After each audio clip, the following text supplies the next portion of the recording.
তাই মালাকুল মউত চলে আসবে। আমার রব আল্লাহ বলেন পবিত্র কোরআন শরীফের মধ্যে আল্লাহ পাক জানিয়ে দিলেন, ফাইযা জাআ আজালুহুম লা ইস্তাখিরুনা সাআতাও ওয়া লা ইস্তাকদিমুন।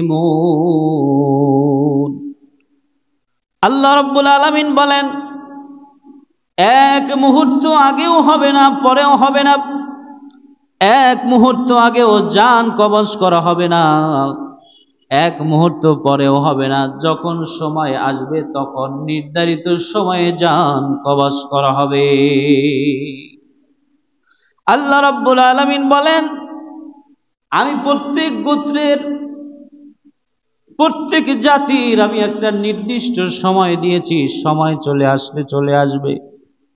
আল্লাহর নবী সাল্লাল্লাহু আলাইহি ওয়াসাল্লাম হাদিস শরীফের মধ্যে ইরশাদ করেন, নবীজি সাল্লাল্লাহু আলাইহি ওয়াসাল্লাম বলেন যখন একজন ব্যক্তির জন্য মৃত্যুর সময় চলে আসে, মৃত্যুর ক্ষণ যখন চলে আসে, তখন মৃত্যু আসলে পরে ওই ব্যক্তি যদি নেককার হয়, ওই ব্যক্তি যদি আল্লাহওয়ালা হয়, তখন ফেরেশতা এসে বলে ইয়া আইয়াতুহান নাফসুল মুতমাইন্না ইরজিই ইলা রাব্বিকি রাদিয়াতাম মারদিয়া ফাদখুলি ফি ইবাদি ওয়াদখুলি জান্নাতি। বলি সুবহানাল্লাহ। আল্লাহ রাব্বুল আলামিন বান্দার জন্য আলহামদুলিল্লাহি নাহমাদুহু ওয়া নাস্তাঈনুহু ওয়া নাস্তাগফিরুহু ওয়া নাউযু বিল্লাহি মিন শুরুরি আনফুসিনা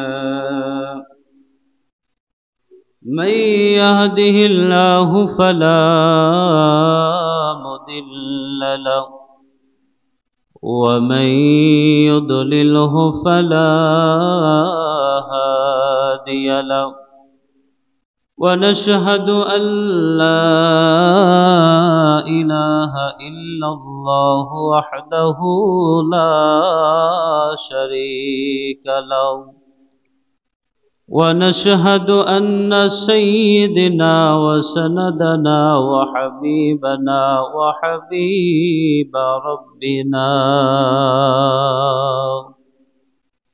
وطبيبنا وطبيب قلوبنا أرسله بالحق بشيرا ونذيرا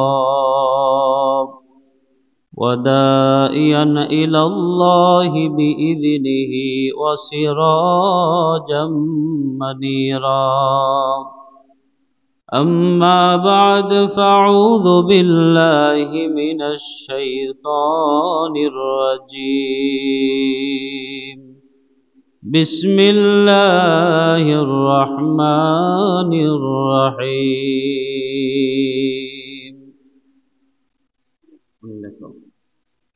إن الله وملائكته يصلون على النبي يا أيها الذين آمنوا صلوا عليه وسلموا تسليما اللهم صل على مولانا محمد وعلى آل سيدنا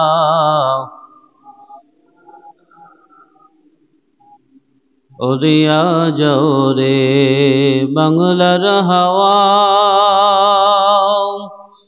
ওরিয়া জোরে মদিনা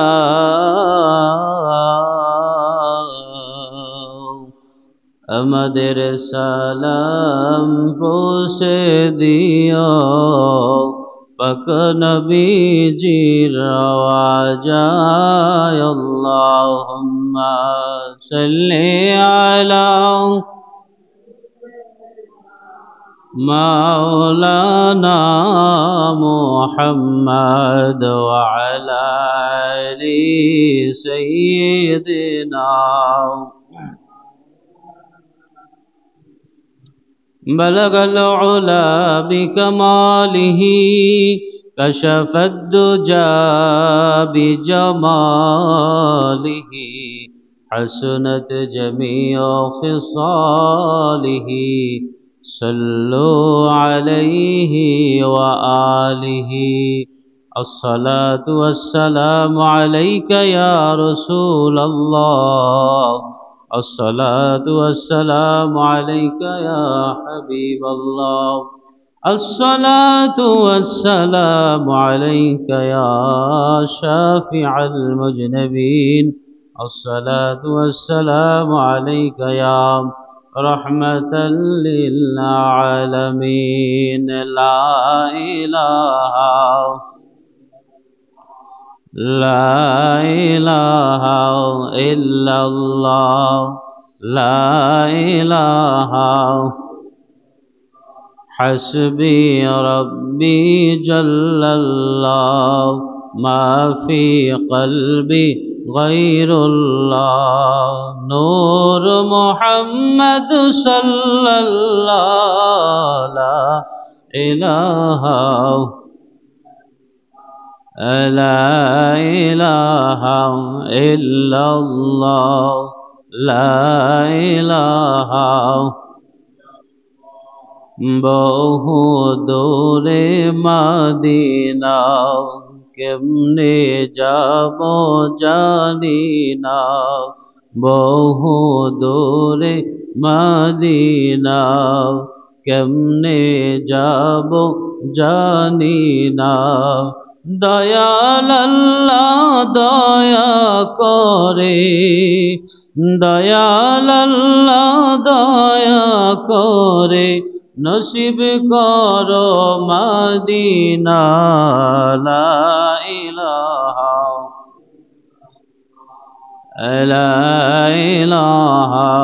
ইল্লাল্লাহ লা ইলাহা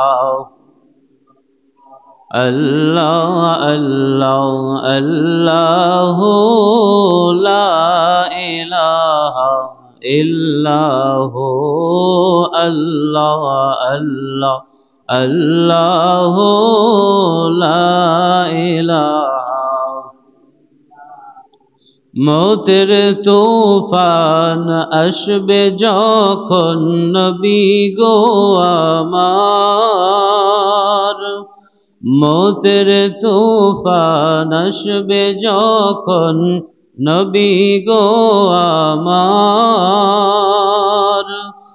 দয়া করে দেখাইয়েন দয়া করে দেখাইয়েন চেহারায়ে আনোয়ার নবীজি আল্লাহ আল্লাহ الله لا إله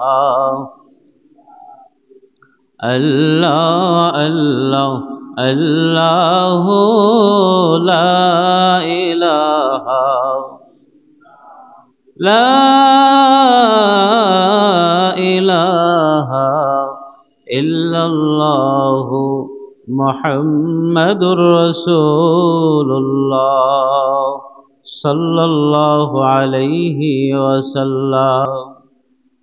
মুআজ্জাজ মুহতারাম, সম্মানিত মুসল্লিয়ানে কেরাম,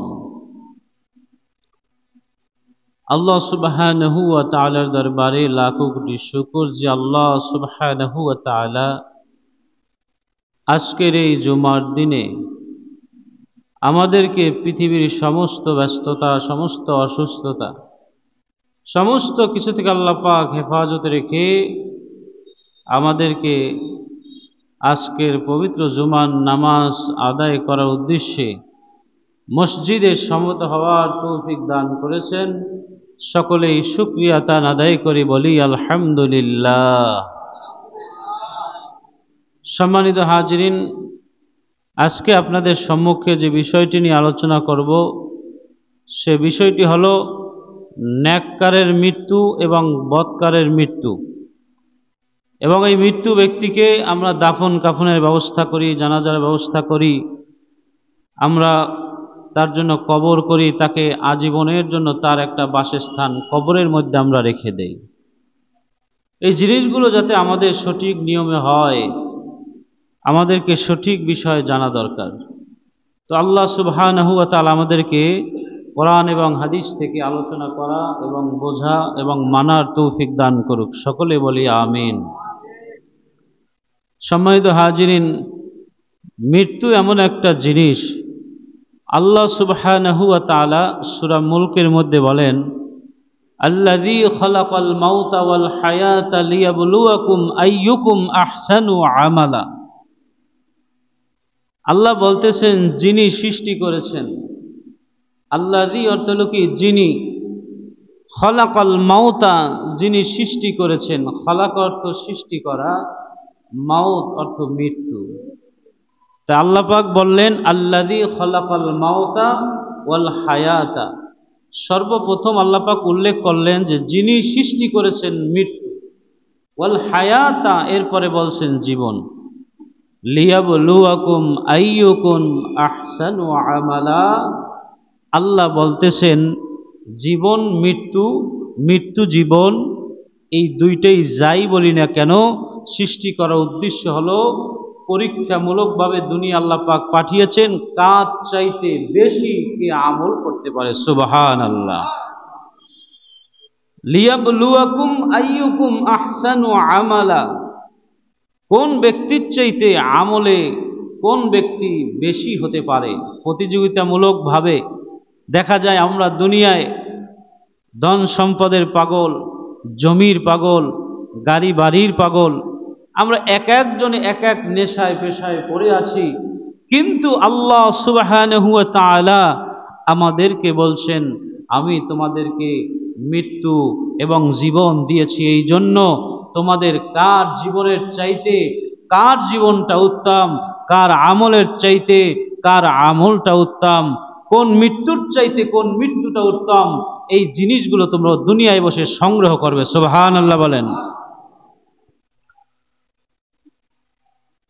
সম্মানিত হাজিরিন, নবী করিম সাল্লাল্লাহু আলাইহি ওয়াসাল্লাম বলেন আদ-দুনিয়া সিজনুল মুমিন, মুমিনদের জন্য দুনিয়াটা হলো একটা জেলখানা, ওয়া জান্নাতু কাফির, কাফিরদের জন্য দুনিয়াটা হলো বেহেশতখানা। মুমিনদের জন্য জেলখানা, আমরা এই জেলখানার কথা কেউ মাথায় রাখি না। একজন আসামি যদি সে জেলখানায় যায়, জেলখানায় গিয়ে আসামির মন মতো কাজ করতে পারে না, জেলে বন্দী হয়ে মন মতো কাজ করতে পারে না। কি বলেন, পারে? একজন কয়েদখানার ব্যক্তি কয়েদে বসে তার নিজের ইচ্ছা অনুযায়ী কোনো কাজ করতে পারে না। তাহলে আমরা এই দুনিয়ার মধ্যে যদি মুমিন দাবি করি, যদি মুমিন হই, আমার স্বইচ্ছায় কোনো কাজ আমি করতে পারবো না। কি বলেন, ঠিক কিনা? আল্লাহ সুবহানাহু ওয়া তাআলা বলেন ইয়া আইয়ুহাল্লাযীনা আমানু দুখুলু ফিস সিলমি কাফা ওয়া লা তাত্তাবিউ খুতুওয়াতিশ শাইতান ইন্নাহু লাকুম আদুউম মুবিন। আল্লাহ সুবহানাহু ওয়া তাআলা বলেন হে ঈমানদারগণ, উদখুলু, তোমরা প্রবেশ করো। কি করো? তোমরা প্রবেশ করো ফিস সিলমি কাফা, পরিপূর্ণভাবে তোমরা ইসলামের মধ্যে পরিপূর্ণভাবে প্রবেশ করো। অর্ধেক মানব অর্ধেক মানব না তাইলে তো হবে না। কি হবে বলেন? ওয়ালা তাত্তাবিউ খুতুওয়াতিশ শাইতান, তোমরা শয়তানের পদাঙ্ক অনুসরণ করো না। ইন্নাহু লাকুম আদুউম মুবিন, শয়তান হলো তোমাদের প্রকাশ্য শত্রু। শয়তান কি? প্রকাশ্য শত্রু। শয়তান মানুষকে প্রকাশ্যভাবে ধোঁকা দেয়। শয়তান মানুষকে, মানুষ যেই সূরাতে, শয়তান সেই সূরাতে এসে তাকে ধোঁকা দেয়, নেক সূরাতে ধোঁকা দেয়। একজন নেককার মানুষের সামনে নেকওয়ালা কাজ নিয়ে এসে তারপরে ধোঁকা দেয়। সেই নেকওয়ালা কাজ প্রথম লেভেল দেখিয়ে ভিতরে সব শয়তানি। ভিতরে কি? সব শয়তানি। ইসলাম পছন্দ করা, ইসলাম ভালোবাসা, ইসলাম মহব্বত করা, ইসলামে ইফরাত এবং তাফরিতের কোনো স্থান নাই। ইফরাত এবং তাফরিত কি? চরম পন্থা এবং শিথিল পন্থা, এর কোনো স্থান ইসলামের মধ্যে নাই। চরম পন্থা মানে আমার মত, আমার দল, আমার তরিকা, এই সমস্ত বিষয়ে আমি যা করি এটাই সমাজে চলবে, আমি যা করি এটাই মানুষ বলবে, এটাই মানুষ শুনবে, এত চরম পন্থা, চরম পথ, এটা ইসলাম কোনোদিন গ্রহণ করে না। ইসলাম কোড কমপ্লিট অফ লাইফ। ইসলাম এমন একটা জীবন ব্যবস্থা, এই জীবন ব্যবস্থা আল্লাহ পাক পরিপূর্ণ করে দিয়েছেন। ইসলামের মধ্যে কি আছে, কি নাই, কি থাকবে, কি থাকবে না, এটা কোরআন সুন্নাহ অনুযায়ী মানুষ মানবে এবং সমাজে প্রচার প্রসার করবে। কি বলেন ঠিক কিনা?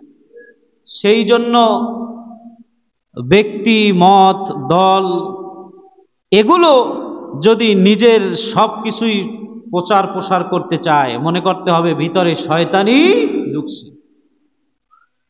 নিজের দই মিঠা আর একজনের দই টক, এরকমটা যদি মনে করে, তখনই ইসলামের মধ্যে বিভিন্ন রকমের ফিতনা সৃষ্টি হয়ে যায়। কি বলেন ঠিক কিনা?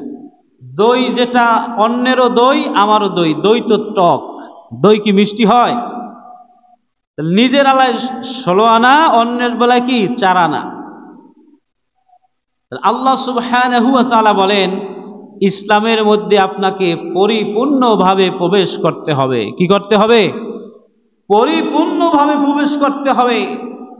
মানুষ চলতে গিয়ে, আল্লাহ সুবহানাহু ওয়া তাআলার বিধান মানতে গিয়ে আমাদের ভুল হবে, সংশোধনের রাস্তা আছে কি নাই বলেন? মানুষকে আল্লাহ সুবহানাহু ওয়া তাআলা নুতফা দিয়ে সৃষ্টি করলেন, মায়ের গর্ভে রাখলেন, এরপরে গর্ভের থেকে দুনিয়ায় আসলেন। আল্লাহ বলেন সুম্মাস সাবিলা ইয়াসরা, আমি দুনিয়া আসাটা সহজ করে দিয়েছি। আল্লাহ সুবহানাহু ওয়া তাআলা যদি সহজ না করতেন, মায়ের গর্ভের থেকেই মানুষ মারা যেত, অথবা গর্ভের থেকে দুনিয়ার আসতে পারত না। মানুষটা আস্তে আস্তে আস্তে আস্তে করে মানুষটা বড় হবে। কি বলেন ঠিক কিনা? সমাজের মধ্যে একটা মানুষ আস্তে আস্তে করে সেই কৃষ্টি কালচারে বড় হবে, যেই কৃষ্টি কালচার সমাজের মধ্যে চলে। কি বলেন ঠিক কিনা? এই জন্য ব্যক্তিগত জীবনে, পারিবারিক জীবনে, সামাজিক জীবনে, অর্থনৈতিক জীবনে, রাজনৈতিক জীবনে, আপনার প্রত্যেকটা ক্ষেত্রে, ঘরে বাইরে সব জায়গায় ইসলামী হুকুমত, ইসলামী আইন বাস্তবায়ন করা। কি বলেন ঠিক কিনা? সম্মানিত হাজিরিন, আস্তে আস্তে করে সমাজে সে বড় হবে, সেই কৃষ্টি কালচার সে দেখবে যেটা সমাজে চলে। কি বলেন ঠিক কিনা? আল্লাহ রাব্বুল আলামিন একজন মানুষকে বড় করবেন, আবার কেউ বড় হওয়ার আগেই মারা যাবে, আবার কেউ যুবক বয়সে মারা যাবে, আবার কেউ বৃদ্ধ হয়ে মারা যাবে। কি বলেন ঠিক কিনা? মরতে হবে, মরতে হবে না বলেন? আল্লাহর কাছে যেতে হবে। ফাইযা জাআ আজালুহুম লা ইস্তাখিরুনা সাআতাও ওয়া লা ইস্তাকদিমুন। আল্লাহ রাব্বুল আলামিন বলেন যখন সময় হয়ে যাবে, মৃত্যুর সময় যখন ঘনিয়ে আসবে, রিজিকের ফেরেশতা, একজন মানুষের সঙ্গে সকাল সন্ধ্যা 18 জন ফেরেশতা থাকে। বলেন সুবহানাল্লাহ। সকালে 18 জন, বিকালে 18 জন। এই 18 জন ফেরেশতার মধ্যে এক একজন ফেরেশতার এক একটা দায়িত্ব আছে, ডিউটি আছে। বলেন না সুবহানাল্লাহ। রিজিকের ফেরেশতা সারা জমিনের মধ্যে রিজিক খুঁজে বেড়াবে। রিজিক যখন পাবে না, আল্লাহর কাছে বলবে, আল্লাহ এই বান্দার জন্য রিজিক খুঁজতে খুঁজতে আমার সব জমিনটা আমি তন্ন তন্ন করে খুঁজলাম, কিন্তু এই বান্দার জন্য কোনো রিজিক পাইলাম না। আল্লাহ এখন আমি কি করব? আল্লাহ রাব্বুল আলামিন বলবেন, ও আমার ফেরেশতা, তোমাকে যে দায়িত্ব আমি দিয়েছিলাম তুমি সঠিকভাবে পালন করেছো। এই ব্যক্তির রিজিক জমিনের মধ্যে নাই, এর মানে হলো আসমান থেকেও তার রিজিক জমিনে বরাদ্দ হয় নাই, তার সম্পূর্ণ রিজিক শেষ হয়ে গেছে। আর কিছুক্ষণের মধ্যেই মৃত্যুর ফেরেশতা তার কাছে চলে আসবে। রিজিকের ফেরেশতা আল্লাহ পাকের কাছে বলে, আল্লাহ যখন বলবে তুমি ওই বান্দার কাছ থেকে এখন চলে যাও, তুমি আমার কাছে চলে আসো, ওই রিজিকের ফেরেশতা ওই বান্দার থেকে চলে যাবে, মালাকুল মউত চলে আসবে। বলি সুবহানাল্লাহ। রিজিক নাই, রিজিক শেষ। এই ব্যক্তি এখন আর দুনিয়ায়ও থাকতে পারবে না। কি বলেন, ঠিক কিনা ভাইরা আমার, বন্ধুরা আমার? লম্বা ঘটনা, লম্বা হাদিস, বলতে গেলে অনেক সময়ের দরকার হবে। এক কথায় মালাকুল মউত চলে আসবে। আমার রব আল্লাহ বলেন, পবিত্র কোরআন শরীফের মধ্যে আল্লাহ পাক জানিয়ে দিলেন, فَإِذَا جَاءَ أَجَلُهُمْ لَا يَسْتَأْخِرُونَ سَاعَةً وَلَا يَسْتَقْدِمُونَ। আল্লাহ রাব্বুল আলামিন বলেন, এক মুহূর্ত আগেও হবে না, পরেও হবে না। এক মুহূর্ত আগেও জান কবজ করা হবে না, এক মুহূর্ত পরেও হবে না। যখন সময় আসবে তখন নির্ধারিত সময়ে জান কবজ করা হবে। আল্লাহ রাব্বুল আলামিন বলেন, আমি প্রত্যেক গোত্রের, প্রত্যেক জাতির আমি একটা নির্দিষ্ট সময় দিয়েছি, সময় চলে আসলে চলে আসবে।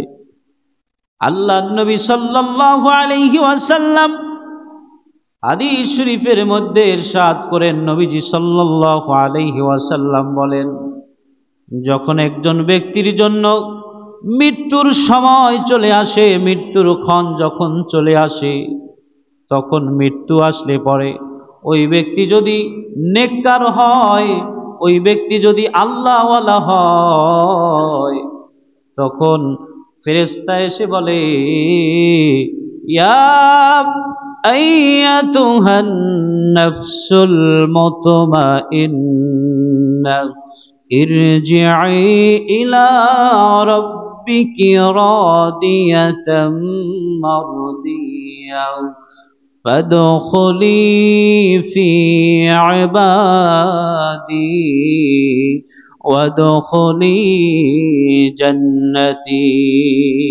বলি সুবহানাল্লাহ।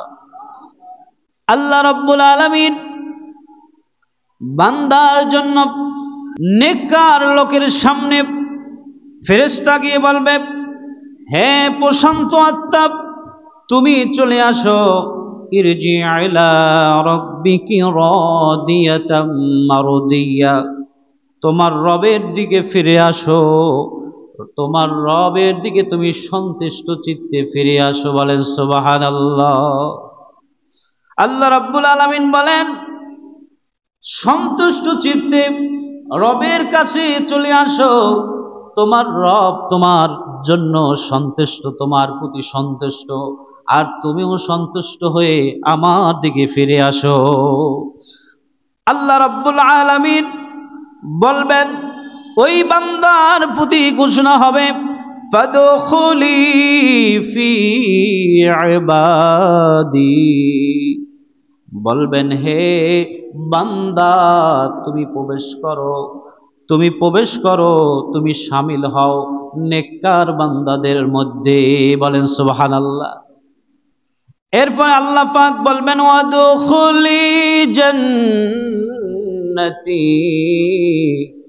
তুমি জান্নাতের মধ্যে প্রবেশ করো। আল্লাহ রাব্বুল আলামিন জান্নাত নেককারদের জন্য রেখে দিয়েছেন। নবীজি সাল্লাল্লাহু আলাইহি ওয়াসাল্লাম বলেন, ওই নেককার ব্যক্তির যখন মৃত্যুর সময় চলে আসবে, ফেরেশতা এসে তাকে প্রথমে সালাম করবে। কি করবে? সালাম করবে। ওই ব্যক্তির চেহারা হাস্যোজ্জ্বল হবে, কপালের মধ্যে একটু ঘাম দিবে। ওই ব্যক্তির ডানে বামে তাকাইবে না, ওই ব্যক্তি চক্ষু এরকম গোড়াইবে না, চক্ষু তারাইবে না। নবীজি সাল্লাল্লাহু আলাইহি ওয়াসাল্লাম বলেন, কুলু লা ইলাহা ইল্লাল্লাহ ফাদাখালাল জান্নাহ। যেই ব্যক্তি লা ইলাহা ইল্লাল্লাহ বলতে পারবে ঈমানের সাথে, ওই ব্যক্তি জান্নাতে প্রবেশ করবে। বলেন সুবহানাল্লাহ। বুখারী শরীফের সহিহ হাদিস, আল্লাহর নবী বলেন, যেই ব্যক্তি নেককার হবে, ওই নেককার ব্যক্তির রূহটা আল্লাহ রাব্বুল আলামিনের নির্দেশে ফেরেশতা জান্নাতি রুমালের মধ্যে রেখে বাইতুল মুকাদ্দাস থেকে রাসূল যেভাবে মেরাজে গিয়েছিলেন, বাইতুল মুকাদ্দাস হয়ে ওই পথে, যেই পথে রাসূল মেরাজে গিয়েছিলেন, ওই পথে বান্দার রূহটা নিয়ে প্রথম আকাশের দিকে চলে যাবে। বলেন সুবহানাল্লাহ। প্রথম জমিনের, প্রথম আসমানের সমস্ত ফেরেশতারা চলে আসবে আর বলবে, এইটা কার রূহু? তখন আজরাইল আলাইহিস সালাতু ওয়াস সালাম বলবে, এইটা হলো অমুক বান্দার রূহু, অমুকের পুত্র অমুক নেককার মানুষ, ওই ব্যক্তির রূহু এইটা। কার? তার রূহুর থেকে এমন একটা ঘ্রাণ আসবে, সুঘ্রাণ আসবে, ওই ঘ্রাণ সবাই শুকে চলে আসবে। বলেন সুবহানাল্লাহ। প্রথম আসমানের দরজায় নাড়া দিবে। আজরাইল আলাইহিস সালাতু ওয়াস সালাম বলবেন, আমি নেককার বান্দার রূহ নিয়ে আসছি, দরজাটা খুলে দাও। প্রথম আসমানের দরজাটা খুলে দিবে ফেরেশতারা। এরপরে দ্বিতীয় আসমানের ফেরেশতারা এরকম করে আসবে আর জিজ্ঞাসা করবে, এটা কোন বান্দার রূহ? বলবে, এইটা অমুক, অমুকের ছেলে, অমুকের রূহ, উনি নেককার বান্দা। বলেন সুবহানাল্লাহ। এরকম আহলান সাহলান মারহাবা বলে বলে সপ্ত আকাশ পাড়িয়ে দ্বিতীয়, তৃতীয়, চতুর্থ, পঞ্চম, ষষ্ঠ, সপ্তম আকাশের দরজাগুলো ভেদ করে আল্লাহ রাব্বুল আলামিনের কাছে ওই বান্দার রূহটা, ওই বান্দার রূহটা ওই জায়গায় নিয়ে উপস্থিত করবে আজরাইল। রূহটা নেওয়ার পরে আল্লাহ রাব্বুল আলামিন বলবেন, এই হচ্ছে আমার বাধ্য বান্দা, তার নামটা ইল্লিনের খাতায় লিখে দাও। ইল্লিন মানে হলো জান্নাত। ইল্লিনের মধ্যে সেই সমস্ত মানুষদের নামগুলো লেখা হবে যেই মানুষগুলো জান্নাতি। বলেন সুবহানাল্লাহ। যেই মানুষগুলো নেককার, যেই মানুষগুলো আল্লাহওয়ালা, যেই মানুষগুলো নেককার। বলেন সুবহানাল্লাহ। ভাইরা আমার, বন্ধুরা আমার, বাবাজিরা আমার, আল্লাহ রাব্বুল আলামিন যখন বলবেন ইল্লিনের মধ্যে নামটা লিখে দাও, জান্নাতীদের মধ্যে নামটা লিখে দাও, আর এই বান্দার রূহটা তার শরীরের মধ্যে, কবরের মধ্যে প্রবেশ করে দাও। বলেন সুবহানাল্লাহ। কবরের মধ্যে রূহটা রাখা হবে। দুইজন ফেরেশতা কিরামান কাতিবিন, দুইজন ফেরেশতা এই পৃথিবীর জমিনে আমাদের ডানে এবং বামে, দুইজন ফেরেশতা, ডানের ফেরেশতা আমাদের নেক আমলগুলো লেখে, বামের ফেরেশতা সমস্ত বদ আমলগুলো লেখে। লেখে কি লেখে না? কবরের মধ্যে যখন ওই বান্দার রূহটা দেওয়া হবে, ওই ফেরেশতা, নেককার ফেরেশতা কবরে গিয়ে বলবে, আমি তোমার সঙ্গী আছি, আমি তোমার সঙ্গী আছি। দুনিয়ায় যেরকম সঙ্গী ছিলাম, কবরেও সঙ্গী আছি। ওই ব্যক্তি, মৃত্যু ব্যক্তি, নেককার ব্যক্তি জিজ্ঞাসা করবে, তুমি কে? বলবে, আমি হলাম তোমার নেক আমল। সুবহানাল্লাহ। আমি তোমার কি? নেক আমল। নেক আমল সঙ্গে যাবে, নেক আমল আলো হয়ে কবরে থাকবে। সুবহানাল্লাহ বলে। এরপরে অনেক লম্বা হাদিস, নবী সাল্লাল্লাহু আলাইহি ওয়াসাল্লাম বলেন, মুনকার নকির আসবে। মুনকার নকির এসে তাকে প্রশ্ন করবে, মান রব্বুকা ওয়া মান দীনুকা ওয়া মান নাবিয়ুকা। তোমার রবকে, তোমার নবীকে, তোমার দিন কি? অপর হাদিসের মধ্যে আসছে মানহাজার রসুল, নবীর চেহারা মোবারকখানা দেখানো হবে। এই ব্যক্তিকে তুমি কি জানো কিনা, তুমি একটু বলো নি কে? নেককার ব্যক্তির সব জবাবগুলা দিয়ে দেবে, বলেন সুবহানাল্লাহ। জবাব দেওয়ার পরে ওই কবরটা এমন হয়ে যাবে, দুনিয়ার জিন্দেগিতে একজন মানুষ অন্ধকার ঘরের মধ্যে কিছুক্ষণ থাকলে ভয় করে, ওই কবরের মধ্যে নেককারকে নেওয়ার পরে ওই কবরটা প্রশস্ত এমন হয়ে যাবে, হাদিসের মধ্যে আসছে একজন বান্দার চোখের জ্যোতি যত দূর যায় তার কবরটাও প্রশস্ত হয়ে যাবে, এত দূর। সুবহানাল্লাহ। অন্য হাদিসের মধ্যে আসছে ওই ব্যক্তির কবরটা এত বড় হয়ে যাবে, আল্লাহর নবী বলেন উত্তর থেকে দক্ষিণ, পূর্ব থেকে পশ্চিম যত দূর পর্যন্ত জায়গা, এত দূর পর্যন্ত এরকম তার কবরটা প্রশস্ত হয়ে যাবে। সুবহানাল্লাহ বলে। ভাইরা আমার, বন্ধুরা আমার, বাবাজিরা আমার, ওই মানুষটার জান্নাতি নাজ নিয়ামতের মধ্যে ঘুমন্ত অবস্থায় থাকবে। কিয়ামতের দিন যখন আল্লাহ রব্বুল আলামিন যখন সিংহায় ফুৎকার দিতে বলবেন, ওই দিন সিংহায় ফুৎকার দিবে জান্নাতের নাজ নিয়ামত ভোগ করার জন্য, বিচার আচারের জন্য কবর থেকে হাসরের ময়দানে ওই দিন উঠবে, বলেন সুবহানাল্লাহ। বদকার মানুষের রূহটা কেমন করে কবজ হবে? বদকার মানুষটা চক্ষু ঘুরাইবে, ডানে ফিরবে বামে ফিরবে, এরকম করে এমন অবস্থা হয়ে যাবে ওই মানুষটা ভয় পাবে, এক কথায় ভয় পাবে। আজরাইল আলাইহিস সালাতু ওয়াস সালাম অন্য ফেরেশতার দ্বারা আজরাইল সামনে যাইবে না, রুমাল দিয়া দুর্গন্ধ এমন ভাবে নাকের দ্বারে দিবে ওই মানুষটা আর এই দুর্গন্ধ সহ্য করতে পারবে না। নবীজি সাল্লাল্লাহু আলাইহি ওয়াসাল্লাম বলেন আজরাইল দুর্গন্ধযুক্ত ওই রূহটাকে কেমন করে কবজ করবে? গোস্তের মধ্য থেকে পশমটা যেমনি ভাবে টান দেওয়া হয় এইভাবে টান দিয়া তার রূহটা কবজ করবে, এত কঠিন ভাবে কবজ করবে, এত কষ্ট লাগবে, এত কষ্ট লাগবে। একটা ছাগল একটা বকরিকে জবাইবিহীন যদি তার ছাগলের চামড়াটা সেরা হয়, গোস্ত থেকে কত পরিমাণ কষ্ট হবে, তার চাইতেও বেশি কষ্ট হইয়া যাইবে। এই কষ্ট মৃত্যুর স্বাভাবিক কষ্ট, কিন্তু এত পরিমাণ কষ্ট হইবে রূহটা বের হইতে চাইবে না। 360টা মানুষের জোড়া আছে, সমস্ত জোড়ায় জোড়ায় উনি রূহটা পালিয়ে থাকতে চাইবে, কিন্তু পালিয়ে থাকতে পারবে না, বের হতেই হবে, কষ্ট করে বের হতেই হবে তাকে। এরকম আসমানের প্রথম আকাশের দরজায় যখন নিয়ে যাবে তখন বলবে কার রূহ? বলবে অমুকের পুত্র অমুক। বলবে ইনি নেককার না বদকার? বলবে ইনি হলো বদকার। বলেন বদকারের স্থান ইল্লিনি হবে না, আসমান তার রূহটা দেখতে চায় না, তার দুর্গন্ধ শুকতে চায় না, তুমি নিয়ে যাও তাকে সিজ্জিনে নিয়ে যাও। দুনিয়ার আসমান এরকম জমিন থেকে আসমান পর্যন্ত নিয়ে যাবে, দুর্গন্ধে ভরে যাবে, ফেরেশতারা তাকে এরকম করে লানত দিতে থাকবে। আল্লাহ রাব্বুল আলামিন বলবেন ওই বদকারের স্থান আমার ইল্লিনে হবে না, ইল্লিন হইল আসমানের উপরে, আর সিজ্জিন হইল জমিনের নিচে, 7 তবক জমিনের নিচে। এই জমিনের নিচে তাকে সিজ্জিনে নাম লেখায়া দাও, জাহান্নামীদের কাতারে নাম লেখায়া দাও। বলি নাউজুবিল্লাহ। সম্মানিত হাজিরিন, তাইলে কবরের মধ্যে আযাব আছে, কবরের মধ্যে গজব আছে, আছে কি নাই? একজন মানুষ মারা গেলে আমরা তাদের জন্য আমরা কি করি? কোরআন খতম করি, কি বলেন ঠিক কিনা? একজন মানুষ যদি মারা যায় তার প্রতি আমরা কি কোরআন খতম করি। একজন মানুষ মারা গেলে তার জন্য দান সাদাকা করি। কেন?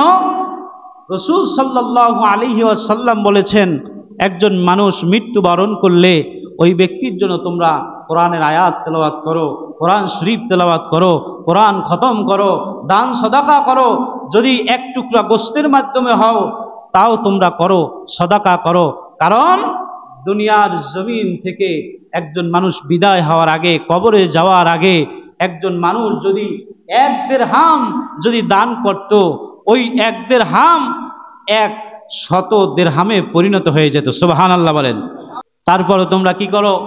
মৃত্যু ব্যক্তির জন্য কোরআন খতম করো, কোরআন তেলাওয়াত করো, সূরা ফাতিহা পড়ো, ইখলাস পড়ো, দুরূদ শরীফ পড়ো, সূরা মুলুক পড়ো, সূরা তাকাসুর পড়ো, সূরা ইয়াসিন পড়ো, এইগুলো পড়ে তোমরা তার জন্য সবরে সানি করো, দোয়া করো। বলেন না সুবহানাল্লাহ। এখন মৃত্যু ব্যক্তি মারা যাওয়ার পরে ওই ব্যক্তি যে ওয়ারিসান থাকে, ওয়ারিসের কাজ হবে তার মাগফিরাত করা, তার জন্য ক্ষমা চাওয়া আল্লাহর দরবারে। কি বলেন ঠিক কিনা? একজন মানুষ, আপনি আমি বেঁচে আছি, আল্লাহর দরবারে ক্ষমা চাইতে পারবো, কিন্তু যেই ব্যক্তি মারা গেছে সে নিজের জন্য কি ক্ষমা চাইতে পারবে? কি বলেন, পারবে? তাহলে তার ওয়ারিস যারা আছে, বংশধর যারা আছে, আওলাদ যারা আছে, এরা কি করবে? তার জন্য ক্ষমা প্রার্থনা করবে, তাকে দাফন কাফনের ব্যবস্থা করাবে। দাফন কাফনের ব্যবস্থা অনেক লম্বা হাদিস বা লম্বা মাসালা, লম্বা ঘটনা, সংক্ষিপ্ত আকারে বলছি। ধরেন একজন মানুষ মারা গিয়েছে, তাকে গোসল করাবে। পুরুষ হলে 3 খান কাপড়, মহিলা হলে 5 খান কাপড় তাকে পরিধান করাবে। তাকে জানাজার জন্য তাকে নিয়ে যাওয়া হবে। কি বলেন ঠিক কিনা? তাহলে কিসের জন্য নেওয়া হবে সবাই বলেন তো দেখি? জানাজার জন্য। কি আপনার আমার জানাজা দেওয়া লাগবে না? জানাজার নামাজ কি? ফরজে কিফায়া। জানাজার নামাজ কি? আপনার আমার কি জানাজা দেওয়া লাগবে কি লাগবে না? একজন মানুষ মারা গেলে কিছু সংখ্যক মানুষের মধ্য থেকে জানাজা দিলেই ফরজে কিফায়া আদায় হয়ে যায়। একজন মানুষ যখন মারা যায় তখন ঘোষণা দেয় কি, অমুকের পুত্র অমুক অমুক সময় ইন্তেকাল করেছে, অমুক ব্যক্তির জানাজা নামাজ অমুক সময় হবে। কি বলেন ঠিক কিনা? না বলে যে অমুক ব্যক্তির মারা গেছে, অমুক দোয়া অমুক জায়গায় অমুক সময় হবে, না জানাজা হবে। কি হবে? জানাজা হবে। এই কথাগুলো বলার অর্থ হচ্ছে যে সমাজে এক ধরনের ফেতনা শুরু করে দিছে, জানাজা নামাজের পরে দোয়া নাই। আমি আসলে কোনো সময় ইখতিলাফি বিষয় নিয়ে আলোচনা করতে চাই না, কিন্তু এমন একটা পরিস্থিতিতে আমি এসে পড়েছি, এখন না বললেই নয়। কারণ মানুষগুলো বিভ্রান্তি করছে, মূর্খ মানুষ, সে আলেম না, তার সাথে কিতাব দেখায়, স্টাডি কিতাব, যেই কিতাবের কোনো ভিত্তি নাই, ওই কিতাব দেখায় আর বলে দেখো জানাজার নামাজের পরে দোয়া করা সম্পূর্ণ নাজায়েজ। বলি নাউজুবিল্লাহ। সম্মানিত হাজিরিন, আল্লাহ পাক ডাইরেক্ট আয়াত নাজিল করলেন যে কোনো মুনাফিকের জানাজা পড়া যাবে না, কোনো মুনাফিকের জন্য কবরের পাশে যাই দোয়াও করা যাবে না। আপনি খুলেন সূরা তাওবার 84 নম্বর আয়াত, আপনি বুখারী শরীফের এই ব্যাখ্যা পড়েন, শুরুহুল হাদিস পড়েন, তাশরিহুল হাদিস পড়েন, হাদিসের ব্যাখ্যা পড়েন, ওই জায়গায় আছে এই কথা বলা হয়েছে কি, ওয়ালা তুসাল্লি আলা আহাদিন মিনহুম মাতা আবাদান ওয়ালা তাকুম আলাল কবরিহি। নবীকে বলেন আপনি জানাজাও করবেন না, কবরেও যাবেন না। মুনাফিক মারা গেলে নবী বলছেন কি, জানাজাও করবেন না, কবরের পাশে যাই দোয়াও করবেন না। এখানে শব্দটা আল্লাহ পাক দোয়ার কথা বলছে না জানাজার কথা বলছে? সবাই বলেন কি কথা বলছে? জানাজার কথা বলছে। সম্মানিত হাজিরিন, জানাজার নামাজের পরে দোয়া পড়ার যে একটা বিধান, কেউ তাবলিগের সাথে সম্পৃক্ত, কেউ চরমনাই, কেউ সারসিনা, কেউ জনপুরা, কেউ বাহাদুরপুরা, কেউ ফুলতরি, এরকম করে বিভিন্ন দলের সাথে সম্পৃক্ত। উনি যা করে, পীর যা করে, মুরিদও তা করে। তাবলিগের মুরব্বী যা করে, উনিও তা করে। ধরেন একজন থানা আমির সাহেব, কথা বলছেন নি, থানা আমির, তাবলিগের আমির। তাবলিগের মধ্যে 6 উসুল, ওই বিশ্ব ইজতেমায় যাইবেন, আপনার ওখানে 6 উসুল নিয়ে আলোচনা করেন। কোরআন শরীফের উন্মুক্ত আয়াত, 30 পারা কোরআনের উন্মুক্ত আলোচনা নাই, মানে 6 উসুল, মানে তাদের যেটা আছে ওইটাই। মালফুজাত ইলিয়াস রহমাতুল্লাহ আলাই যে তাবলিগের কথা বলছেন, যে উসুল 6 উসুল চালু করেছেন, ওই মালফুজাত ইলিয়াসের 18 নম্বর আপনার ওসিয়াতের মধ্যে আছে, একজন জামাত একটা মসজিদে যখন যাবে, ওই মসজিদে গিয়ে ইমাম সাহেবকে তালিম দিবে না, ইমাম সাহেব যে তালিম দিবে ওই তালিম তোমরা গ্রহণ করবে। বলেন সুবহানাল্লাহ। মুরব্বী ঠিকই বলছে, কিন্তু তাবলিগ জামাত মসজিদে যাইয়া তারপরে এইটা জায়েজ নাই, মোনাজাত জায়েজ নাই, এইটা জায়েজ নাই, ওইটা জায়েজ নাই, কি কথা কন ঠিক কিনা? কিন্তু ইলিয়াস রহমাতুল্লাহ বলছে মালফুজাত ইলিয়াস, কিন্তু উনি তাবলিগ করে, তাবলিগের আমির, আমি তাদের বদনাম বলছি না, তাবলীগে অনেক ভালো মানুষ নামাজি হয়, বদকার মানুষ নেককার হয়, সব ঠিক আছে, কিন্তু তুমি মালফুজাত কি আছে, তোমার ওসিয়াতের মধ্যে কি আছে সেইটা তুমি দেখো, খবর নাই। তাবলীগের আমির বানাই গেছে, আমির কইছে ওই আলিম, আমির যে দেখে সে আলিমই না, সে ছয় উসুল পরে রয়েছে, সে কেমনে জানবে জানাজার পরে দোয়া আসেনি নাই? কি ঠিক কিরকম? সম্মানিত হাজিরিন, আমি কয়েকটা দলিল দেব জানাজার নামাজের পরে দোয়া করা যাইবে কি যাইবে না। সামি'তু রাসূলুল্লাহ সাল্লাল্লাহু আলাইহি ওয়াসাল্লাম ইয়াকুল ইজা সাল্লাইতুম আলাল মাইয়িতি ফাআখলিসু লাহু দুআ।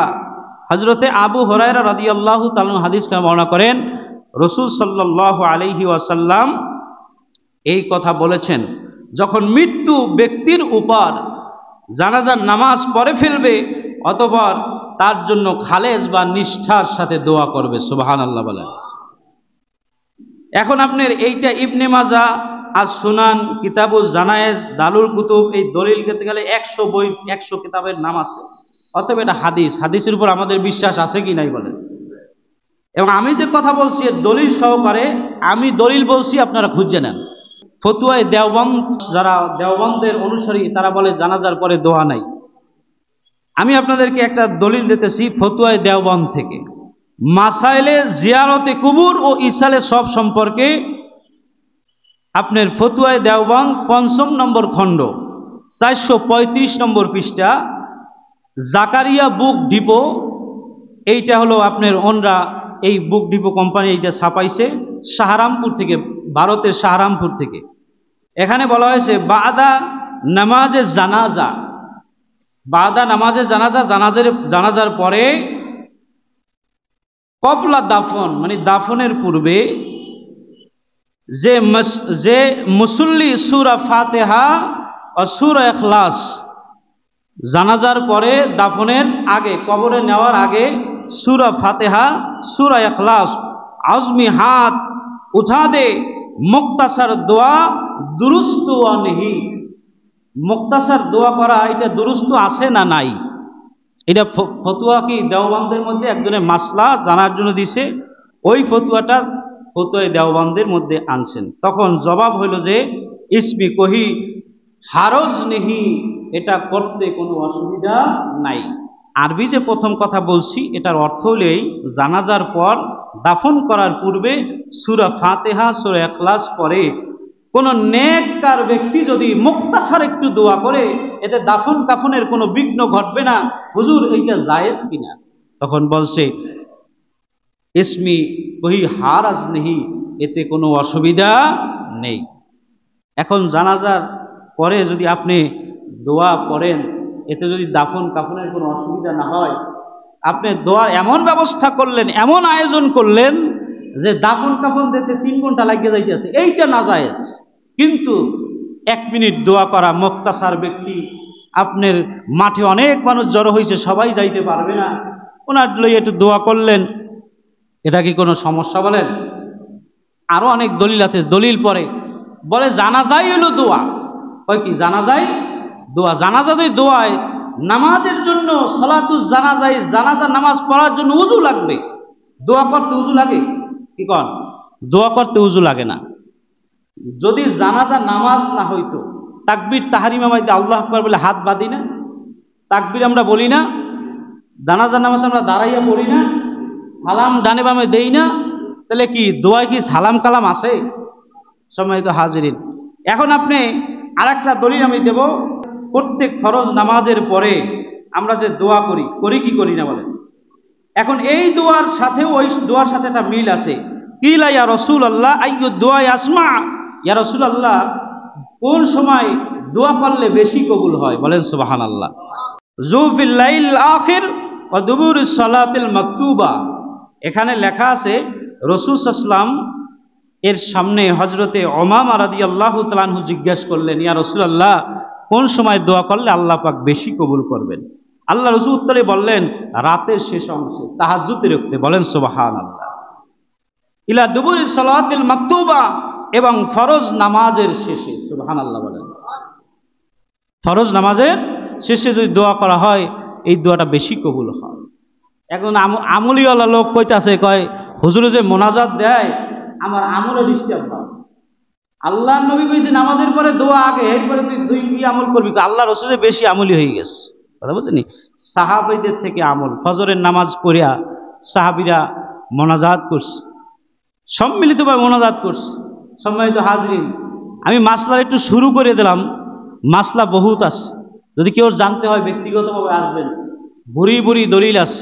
কিন্তু আমি একতলাফি বিষয় এই মেম্বারেও বলি না, মাঠে বইয়ে ফেতনা ফাসাদও আমি চাই না, এই জন্য আমরা বলি না।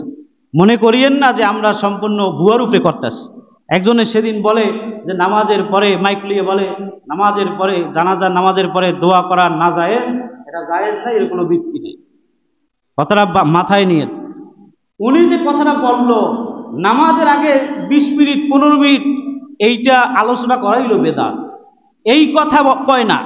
কিন্তু নামাজের পরে দোয়া করবে, একজনের মৃত্যু ভালো কামনা করবে, মৃত্যু ব্যক্তির জন্য আপনি যেই সমস্ত জিনিস করতে পারবেন এর মধ্যে একটা দোয়া আছে না নাই বলেন? দোয়া করা জানাজার পরে আমরা কি ফরজ বলি? কোনো মাইয়াতের ব্যক্তি যদি করে, যদি করতে না চায় আমরা করি না, আমরা ফেতনা করি না। কিন্তু যদি যে করতে চায় করাটা বাধ্যতামূলক, বলেন ঠিক কিনা? সম্মানিত হাজিরিন, ভাড়া করিয়া দলিল আনা লাগবে না, কথা বোঝেননি? মাসলা আমার কাছে নেবেন, অতএব সাবধান হয়ে যান। মরলে কবরে জবাব দিতে প্রত্যেক কথা। আল্লাহ পাক আমাদের হেফাজত করুক, সকলে বলে আমিন।